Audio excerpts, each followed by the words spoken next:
পরম শান্তি মাল্টিভার্সের জীবন বাপুজি দশরথ ভাই প্যাটেল। আজকে আমরা শুনব ক্রপ সার্কেল। এই ক্রপ সার্কেলের রচয়িতা কে? আসো এই এই রহস্যকে আমরা একটু জেনে নিই। একটি হিসেব অনুযায়ী বিশ্বজুড়ে প্রতি সপ্তাহে কোথাও না কোথাও একটি ক্রপ সার্কেল তৈরি হয়।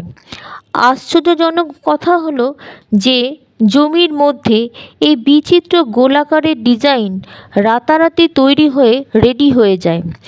আজ পর্যন্ত কেউই একে তৈরি করতে দেখেনি। আশ্চর্যজনক কথা হলো যে এত বিশাল আকৃতির প্রতিরূপ কে বা কারা বানায় বা কেনই বা বানায়? শ্রীযন্ত্রকে কে তৈরি করেছেন? ক্রপ সার্কেল শ্রীযন্ত্র অর্থাৎ আলাদা আলাদা আকৃতির ভৌগোলিক ডিজাইনকে যারা তৈরি করেন তারা হলেন সূক্ষ্ম জগতে থেকে আসা পরগ্রহী।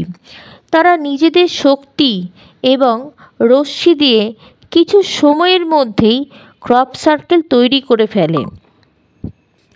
এটা হলো একটা চিহ্ন যাকে গবেষকরা জটিল গাণিতিক সূত্র বলেন।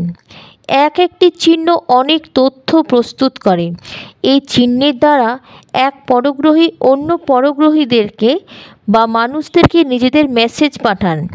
যখন কোনো মানুষ বা পরগ্রহী এই চিহ্ন বা আকৃতিকে দেখেন তখন তার অর্ধ জাগ্রত বা সাবকনশাস মাইন্ড বা মনের মধ্যে সেই সমস্ত তথ্যগুলি ডাউনলোড হয়ে যায়।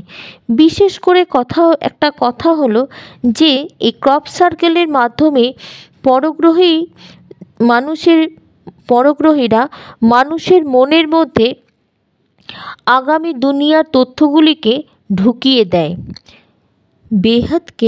बेहद की परम परम परम महाशांति है, महाशांति है, महाशांति है। आरो বিষয়ে জানতে হলে লাইফ ইন মাল্টিভার্সের জীবন বাপুজি দশরথ ভাই প্যাটেল poromshanti.org গিয়ে তোমরা এই সমস্ত বই PDF ডাউনলোড করতে পারো।